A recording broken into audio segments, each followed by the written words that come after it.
Bonjour et bienvenue à une autre émission de Équilibre tes relations. Et aujourd'hui, je reçois Roxane Gervais. Bonjour. Bonjour. Directrice de l'organisme de diversité 02. Oui. Mais aussi une ancienne travailleuse de rue. Oui. Pendant plus de 12 ans.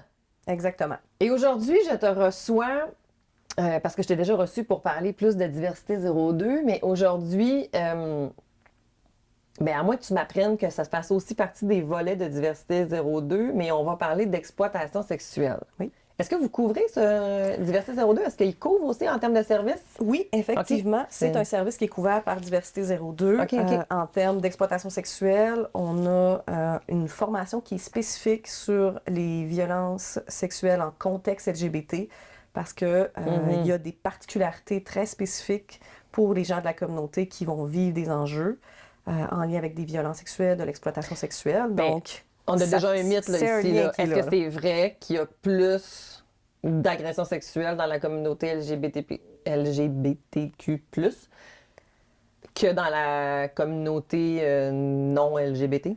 C'est super dur à répondre à cette question-là parce que statistiquement, est-ce que les gens des communautés vont porter plus plainte ou moins plainte? Est-ce que les gens qui sont pas de la communauté de la diversité, c'est tout le temps, les statistiques qu'on a, c'est en termes de nombre de personnes qui vont soit porter plainte ou qui vont rencontrer quelqu'un Puis quand tu portes plainte, on te demande pas ton orientation non plus? Pas nécessairement. Puis, il y a aussi l'enjeu que quand tu portes plainte ou quand tu décides de porter plainte ou de ne pas porter plainte, il y a plein d'enjeux là, pour les gens de la communauté d'aller vers ça. Et il y a un enjeu de déconstruire les mythes de qu'est-ce qu'une agression sexuelle pour les gens de la communauté. Fait que des fois, possiblement que les gens ont vécu des agressions, tout le long. mais qui savent qui n'ont pas pris conscience. Donne-nous des exemples, s'il te plaît, d'enjeux entourant le fait de dévoiler ou de porter plainte ou pas quand je suis dans la diversité.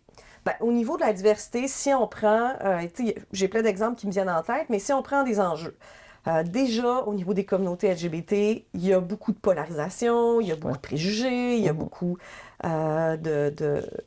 comment je pourrais dire ça? Il y a beaucoup de mythes, en fait, qui relient ça. Fait qu'une personne LGBT qui décide de porter plainte, elle se dit, avant de porter plainte, pas tout le monde, mais elle peut se dire, est-ce que je vais porter préjudice à ma communauté en parlant de situations vécues? Fait qu'il y a cet enjeu-là qui peut être là. Au niveau des relations avec les policiers ou avec les services de police, nous, ici, en région, on a des bonnes relations avec les services de police. Ils sont très compréhensifs. Je suis contente d'entendre ce que tu dis. Oui, mais il y a d'autres régions où c'est pas le cas, où historiquement, il y a eu de la persécution qui a été faite envers les communautés. Puis ça crée aussi un bris de confiance envers les services qui est dur à remettre en place. Fait que ça peut être une autre raison. Il y en a déjà aussi. énormément dans le système de justice par rapport aux femmes, là, à la base. T'sais. Puis là, fait que là, si on en rajoute en plus toute la diversité, moi, j'ai lu des affaires dans des jugements que j'étais comme, je peux pas croire que je lis ça. Puis, heureusement, les services de police tendent à changer la formation. Oui, exactement. Il y a une volonté de. Là. Exactement, mais il y a des gens qui vont rester avec cette crainte-là de ne pas être crus, que leur plainte ne soit pas prise. Fait que, il y a cet enjeu-là qui peut être là. Puis, il y a tous les enjeux qui est typiquement aussi masculins, si on veut. Donc, un homme, tous les préjugés que les gens ont envers les hommes. Les hommes sont toujours prêts, les hommes...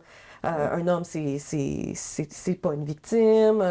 Les hommes ont... Mais mettons dans la communauté gay, c'est comme le mythe de comme les gays veulent tout le temps. Mais non, c'est quoi cette affaire-là? Exactement. Fait que quand tu rentres dans ces préjugés-là, puis tu es une personne de la communauté, tu t'identifies comme un homme, tu as des relations avec un homme, puis un soir, ça ne te tente pas, mais finalement...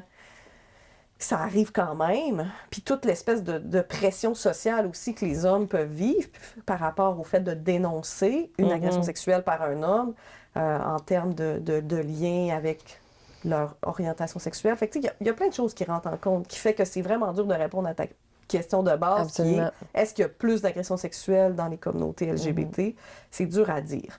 Ce qu'on voit par contre statistiquement actuellement, qui est un phénomène qui est, je dirais pas nouveau parce qu'il est là depuis quand même quelques années, mais avec l'augmentation du sentiment de liberté que les gens vivent en lien avec leur identité de genre. On voit des personnes trans, des femmes trans qui vont être plus à l'aise de vivre leur identité, mais qui vont subir plus de violence. Ça, c'est un chiffre qui est là. Je peux pas te dire la statistique spécifiquement, mais les femmes C'est pas nécessairement de la violence sexuelle, là, c'est de la violence de toutes sortes. surreprésentées dans la violence sexuelle, dans les violences de comprends. couple, dans les violences en général. Là. Fait que ça, c'est un chiffre qui existe, qui peut être là. Puis quand on parle d'exploitation sexuelle, j'aimerais ça qu'on fasse un peu le ménage dans certains termes. On pense, exploitation sexuelle, on peut penser à travail du sexe, puis on peut penser à la prostitution. Est-ce que c'est la même chose? Est-ce que c'est trois choses différentes? Qu'en est-il? Bien, quand on va parler d'exploitation sexuelle, c'est comme un terme parapluie. Donc, c'est un terme qui va englober tout ce que tu as en tête en termes d'action sexuelle. Fait que ça soit travail du sexe, que ça soit la prostitution, que ça soit escorte. Tout ce qui a des... Danseuse. Tout ce qui touche de près ou de loin l'industrie du sexe. Si on veut. Oui, c'est ça, OK. On peut y aller plus largement avec l'industrie du sexe. Puis quand on parle d'exploitation sexuelle, c'est qu'on parle d'une personne qui va faire des actes sexuels en échange d'une rétribution, pas nécessairement monétaire. Non, donc, ça peut être un échange de protection, de logement, pour manger, d'avoir accès à un poste. Puis que la personne, c'est sous la contrainte ou plus ou moins sous la contrainte. Plus ou moins sous la contrainte, je suis pas sûre de comprendre. C'est qu'en fait, la contrainte, ça peut être différente d'une personne à une autre. T'sais, quand on va parler de contrainte, on va parler de contrainte physique des fois. T'sais, la personne se fait tenir. Puis... Mais dans l'exploitation sexuelle, il y a beaucoup d'enjeux aussi qui sont psychologiques, où la personne va vivre beaucoup de violences psychologiques, de violences économiques, de toutes les autres violences. Puis en termes d'exploitation sexuelle, c'est que la personne est amenée vers des actes qui font... Je comprends.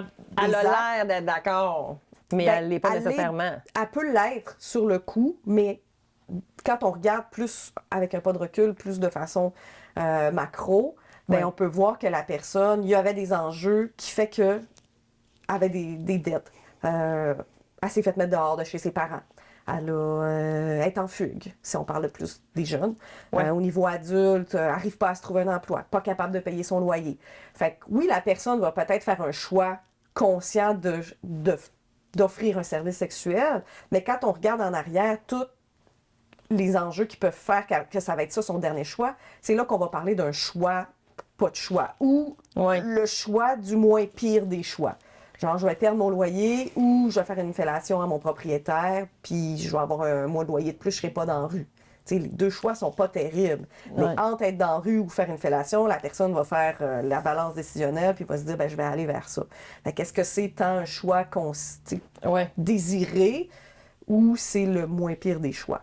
Puis, je le sais que c'est très... C'est une personne privilégiée comme moi qui aurait tendance à dire, moi, j'aime mieux me ramasser dans la rue, mais en même temps, c'est parce que c'est pas vraiment quand vrai, on est en probablement. Mode survie, on ne sait jamais comment on va réagir. C'est ça l'affaire, en fait. Le mode survie. Parce que dans mon cerveau, il y a quelque chose qui se dit que je serais probablement pas réellement dans la rue.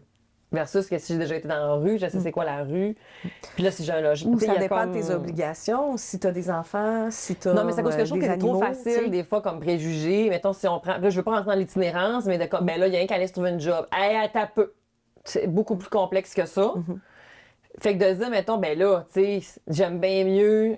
Tu sais, je trouve que c'est facile de juger le choix des gens. Tu sais, de dire, il me semble que moi, j'aurais jamais fait ce choix-là. Attends un petit peu.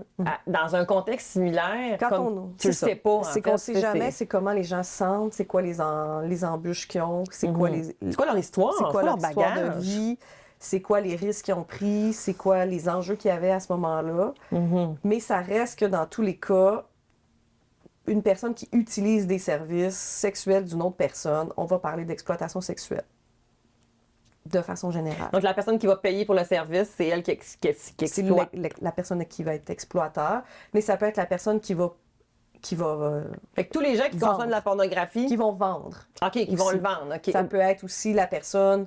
Un chum, un couple hétérosexuel, un homme et une femme, ils vivent des enjeux financiers. Le chum dit, garde, on n'a plus le choix, sinon on va perdre la maison ou whatever. Faudrait que tu vas faire quelques clients puis là, ils prennent cette décision-là conjointement. La femme fait des clients. La personne, le chum, le mari, devient une personne qui exploite. Ben oui. la femme, dans ce cas-là, c'est une femme, mais ça peut être des couples de même sexe, il y a plein de variables Mais possibles. comment t'en viens à avoir ce genre de réflexion-là? Ben, c'est en mode survie, en fait. Parce que, tu sais, il faut démêler tout aussi les mythes qui sont attraits à... Puis c'est ça qu'on veut nous vendre, comme quoi l'industrie du sexe, c'est beau, il n'y a pas de conséquences, tu fais de l'argent, tu rencontres des célébrités, tout va bien. Tu sais, ça, c'est le rêve qui est vendu, mais la réalité est tout autre. Les conséquences physiques, psychologiques sont là. Ben moi, je pense les au non-consentement. Là, les quand je pense à ça, traumas. moi, c'est à ça que je pense. Là. Oui, c'est ça. Puis, si on peut, je pense qu'on peut faire une suggestion d'écoute de podcast. Là. Bien Il y a un sûr. podcast qui existe qui s'appelle Sugar Baby, Sugar Daddy, du glam au drame. OK, cool. Ça a été fait ici au Québec. C'est l'histoire d'une jeune fille qui s'appelle Clémentine, qui s'est fait vendre le Sugar Baby, qui l'a fait. Puis là, Le Sugar Baby, pour les gens qui nous écoutent, dans le fond, c'est lorsque un Sugar Daddy, c'est une personne qui va m'engager, si on veut, pour que je sois... une accompagnatrice d'événements pour aller au restaurant, pour... Et il peut avoir des échanges sexuels à la base. Oui, à la base, c'est ça. À la base.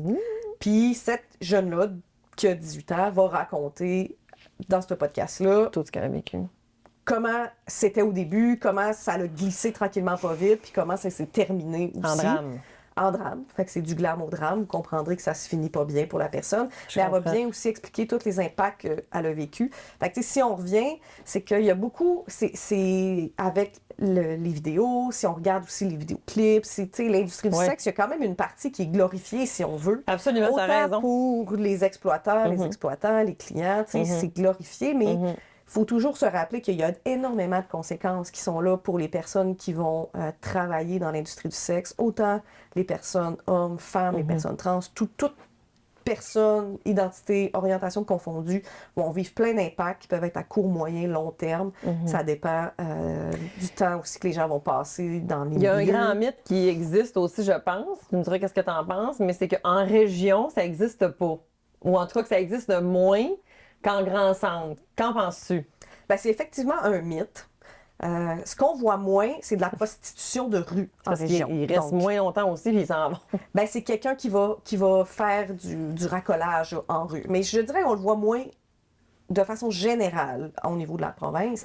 Mais en région, il y a énormément de prostitution. Il y en a partout. Il y a de la prostitution, il y a des bars de danseuses, il y a des endroits spécifiques, il y a des maisons, des salons de massage. Tout ce qui existe ailleurs existe ici. Si les gens sont sceptiques, vous allez juste aller le taper sur Internet, là, puis vous allez avoir une liste de personnes à contacter. Ça ne sera pas très compliqué. Puis ça existe. Ce qui est embêtant, c'est qu'actuellement, on voit beaucoup de personnes qui vont offrir des services sexuels qui ne viennent pas nécessairement d'ici, fait qu'ils vont être amenés ici pour offrir des services sexuels pendant une période donnée, puis ensuite, ils vont être déplacés. Fait que ça rend le travail des policiers beaucoup plus difficile parce que les gens sont en déplacement, les filles, c'est pas toujours les mêmes, les hommes non plus. Puis quand on discutait justement avec le service de police en lien avec l'exploitation sexuelle, eux aussi, ils nous confirmaient qu'ils voient de plus en plus de personnes, des femmes trans. Il y a un gros réseau qui est en train de se développer c'est toujours l'offre et la demande, on s'entend quand on parle d'achat de services. Il y a un gros réseau de demandes en lien avec les femmes trans spécifiquement. Donc, ça met ces gens-là, ces personnes-là, vraiment ultra à risque. À risque, sont vulnérables, oui. Oui, parce que souvent, les femmes trans vont avoir un réseau moins grand, vont avoir peur de dénoncer, vont accepter des choses qu'une autre travailleuse n'accepterait pas nécessairement. Donc, ils viennent être très, très, très en danger.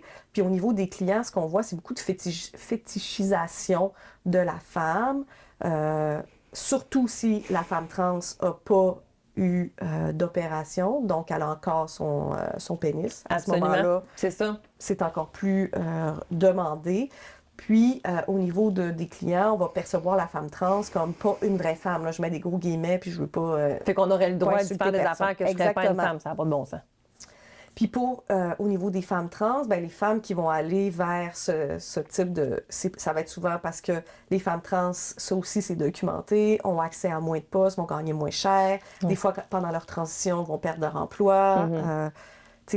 Socio-économiquement, vont être pas aussi, ça sera pas aussi facile pour elles. Des fois, vont perdre leur logement, vont avoir des augmentations, vont vivre beaucoup d'injustices. Mais aussi, faire une transition, il y a des frais reliés à ça, que ce soit des frais de maquillage, des frais d'achat de perruques, des frais, si par exemple, on veut aller vers une chirurgie, ben c'est des mois de convalescence, il faut être capable de payer son loyer, de manger, c'est pas nécessairement couvert. Fait que, tu sais, il y a des frais qui sont reliés aussi à une transition. C'est pour ça que tu parles dans le fond que c'est un choix non-choix. Là, c'est ça. Fait que la personne va peut-être choisir de faire ça pour être capable d'atteindre son objectif qui est X, Y, Z, là, tout dépendant de la personne, mais les conséquences que la personne va vivre, puis tout ce qu'elle va voir, ça va rester imprégné en elle. Puis avant l'enregistrement, on avait une discussion un peu enflammée, justement, qui était, parce que là, je voulais qu'on aborde la question justement des OnlyFans, de ce genre de site-là, en fait, où est-ce que les gens ont vraiment l'air d'être d'accord, heureux, ça m'épanouit, ce choix de carrière-là. Et là, tu me challengeais un peu dans mon propos. C'est quoi l'envers, justement? C'est quoi qui... Bien, quand on parle de tout ce qui est des plateformes en ligne, OnlyFans, je pense qu'il reste le plus connu, fait qu'on peut comme utiliser ça comme exemple, parce qu'il est connu, les gens le connaissent. C'est sûr qu'il y a des personnes qui vont transférer leurs services physiques, si on veut, vers des services en ligne pour avoir le moins de contact possible physique avec les clients, pour venir diminuer le sentiment d'insécurité, le risque de violence physique aussi, le risque de pas être payé, le risque d'infection, grossesse non désirée, bref, on y va plus à large.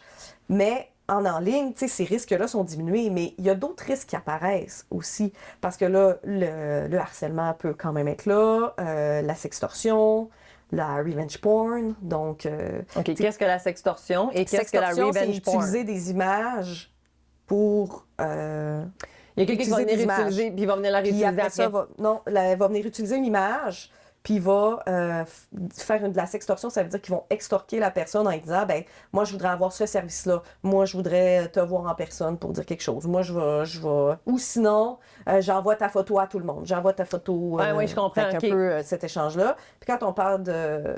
Revenge porn, ça, c'est plus en contexte de couple qu'on peut le voir. Mais c'est d'utiliser de la pornographie puis de la réenvoyer pour se venger. Les fameux sextos que t'envoies, là?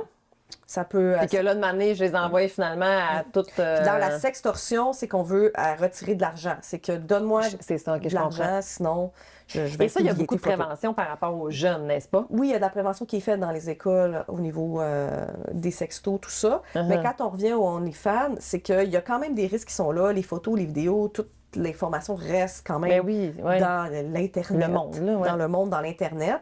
Et c'est que les gens sont toujours poussés à aller plus loin en termes d'actes pour avoir des followers, pour avoir plus d'argent, pour vendre plus de comptes privés. Là. Je ne sais pas tous les détails et aboutissants du OnlyFans, mais ils peuvent aller plus loin dans leur pratique. Donc, dépasser des limites. Des limites. Et c'est qu'au final, quand on est sur un compte OnlyFans, est-ce qu'il y a quelqu'un derrière tout ça qui récolte l'argent? Est-ce que quelqu'un fait la publicité? Est-ce que quelqu'un met une pression pour aller sur le compte? Ça, c'est l'information qu'on n'a pas. Fait que ça se peut que non, ça se peut que oui, mais ça, on l'a pas. Puis les conséquences d'avoir fait un compte OnlyFans vont être différentes parce que tu n'auras pas eu de personne qui va t'avoir fait une menace ou une relation sous la contrainte nécessairement, mais tu vas avoir d'autres conséquences d'avoir repoussé tes limites, d'avoir croiser des clients à l'épicerie, d'avoir des gens qui te reconnaissent parce que tu as fait ton OnlyFans. Donc, est-ce que c'est plus sécuritaire en termes physiques? Je pense que ça vient vraiment diminuer le stress que les gens peuvent vivre, mais il ne faut pas négliger qu'il y a des conséquences quand même qui sont là. Absolument. Puis, c'est toujours de se questionner, quand on ouvre ce type de compte-là, c'est quoi notre objectif derrière ça? Est-ce que c'est d'aller faire de l'argent? Parce que la majorité des gens Est-ce que c'est vraiment de l'expression de ton art? Est-ce que c'est l'expression de l'art? Il y a plusieurs choses qui sont possibles. C'est quoi, dans le fond, le... Puis c'est que dans quel engrenage? Est-ce que tu es capable d'arrêter puis de continuer de vivre avec la même rythme de vie que tu avais quand tu avais ton OnlyFans? Puis tu sais, ça nous ramène beaucoup à des questions économiques de... Parce que c'est beaucoup d'argent en très peu de temps, mais pour quelles conséquences? Exactement. À court, moyen, long terme. Exactement. Fait que tu sais, je pense que chacun peut prendre sa propre décision puis regarder avec quoi il est à l'aise de vivre. Mais je pense que c'est bien d'avoir ce questionnement-là, puis de pas être juste dans la glorification du on est fan, puis tout va bien. Puis, Non, absolument. puis ça amène tout le questionnement aussi. Est-ce que cette personne-là, si elle était payée à sa juste valeur, est-ce qu'elle aurait besoin d'avoir un compte OnlyFans? Il faut avoir un peu de recul. En même temps, est-ce que tu aurais aussi un travail? Tu sais, des fois, c'est que j'ai aucune qualification, j'ai pas d'études, puis je fais des montants exorbitants par année. Demain matin, je vais plus faire ça. Ben c'est ça le pied dans l'engrenage de l'industrie du sexe, parce que ça reste que ça fait partie des différentes pointes de tarte de l'industrie du sexe. Mais une fois que tu as le pied dans l'engrenage, comment tu fais pour t'en sortir? Comment tu fais pour t'en sortir en n'ayant pas d'impact psychologique, pas d'impact financier, pas d'impact relationnel. Sur ta propre sexualité aussi, en fait. Sur ton niveau d'intimité que tu es capable de gérer. Sur les... c'est toujours de garder ça en tête. Puis après ça, une fois que les gens ont fait l'analyse, les exercices, ça se peut qu'ils décident quand même d'aller vers ça parce que ça reste que c'est la solution qu'ils trouvent qui est la moins de conséquences versus d'autres. Mais je pense que c'est important de diminuer l'espèce de tout va bien, puis de garder en tête qu'il y en a des enjeux et qu'il y en a des conséquences. Que même si ça... Mais en fait, ça reste le jeu de l'Internet aussi, là, dans le sens que ça a l'air de quelque chose, c'est comme un beau compte Instagram. Ça reste une plateforme de recrutement quand même. Là. Absolument, très facile d'accès. Est-ce que les gens vont se faire recruter pour s'en aller vers... d'autres choses. C'est ça, on ne sait pas. Absolument. Mais ça reste qu'en s'exposant comme ça, c'est un risque que les personnes prennent. Absolument. Ce que je me demande, que j'aimerais que tu puisses peut-être nous proposer comme public, comme parents, comment prévenir, comment aider. Ah, c'était fini? C'était fini. OK, t'as peu. T'avais l'air, hein? Mais c'est à cause que je trouve ma question, je le sais que ma question est comme large et précise à la fois. Mettons comme monsieur, madame, tout le monde, si je vois quelqu'un qui est dans l'industrie ou en tout cas qui est là, est-ce que je peux faire quelque chose? Puis dans un autre volet, si j'ai un enfant qui est là-dedans, jeune, qui est à risque, ou en tout cas, il y a comme deux façons, on dirait, d'avoir un impact, là, je me dis. Là, fait, est-ce qu'il y a des choses qu'on peut faire? Bien, quand on parle plus des jeunes, des personnes mineures, déjà à base, il faut savoir que c'est illégal. Aucun jeune ne peut consentir à vendre quoi que ce soit qui a de son corps. C'est illégal. La consommation, tout. Fait que quand on a des jeunes qui sont à risque, c'est de miser sur la prévention, de miser sur l'éducation, sur le dialogue ouvert aussi. D'aller voir qu'est-ce qu'un jeune recherche à travers ça, qu'est-ce qui dans les influences, des fois dans les... Exactement, de s'intéresser aux jeunes, de connaître c'est quoi les applications qu'ils utilisent, c'est qui ses amis. Exact, oui. Tu sais, parce qu'on va beaucoup banaliser les téléphones cellulaires, les tablettes, mais d'avoir un intérêt, de questionner, puis c'est pas de rentrer dans la vie personnelle. Ben, c'est pas d'entrer dans la survigilance, mais d'avoir un intérêt, c'est bien de se faire expliquer avec ces jeunes, de savoir, de connaître c'est quoi que ça veut dire être géolocalisé sur un téléphone. Est-ce que le jeune a des amis qui le géolocalisent? Comment lui vit ça? C'est d'être beaucoup dans la prévention. Puis comme on disait tout à l'heure, il y a quand même des programmes qui sont faits aussi dans les écoles. On a parlé de mon passé de travailleuse de rue. Il y a les organismes de travail de rue de la région sont quand même disponibles aussi pour accompagner les jeunes, répondre à leurs questions. Fait que c'est beaucoup d'être dans le questionnement puis dans la... C'est pas d'être dans la moralisation avec les jeunes, c'est vraiment d'être vraiment dans la discussion, dans l'ouverture, de comprendre, effectivement. Il y a ça qui est important. Puis au niveau des adultes, en fait, ce qu'il faut garder en tête, c'est que la personne qui va faire le choix, non-choix, d'aller dans l'industrie du sexe de quelque façon que ce soit, c'est que cette personne-là tente de répondre à un besoin.